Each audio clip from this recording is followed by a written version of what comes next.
গরুড়িহাটে একটি মাছ এসেছে। মাছটি লাল কালারের এবং এই মাছটির নাম কি সবাই কমেন্ট বক্সে জানাবেন।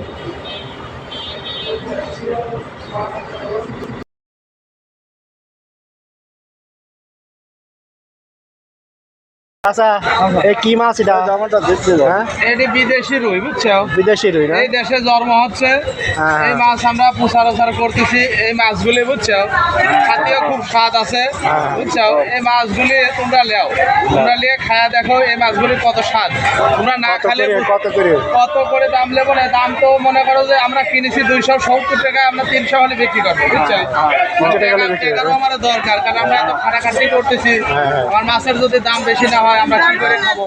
তারপরেও কাতি মাছ চলতেছে, গাংবিলে মাছ লাগিয়ে গেছে, আমাদের মাছের বর্তমানে এখন কামাই রুচি কমে গেছে, বুঝছো? মানে এই জন্য যাই আমরা যে বিদেশি মাছগুলো নিয়েছি, খুব সুন্দর সুন্দর মাছ, তোমরা দেখো। আর তোমরা যাই হোক, বুঝছো, এই মাছগুলো লেও খুব সুস্বাদু, বুঝছো? তোমরা লেও, মাছ খুব ভালো আছে। আচ্ছা, ঠিক আছে।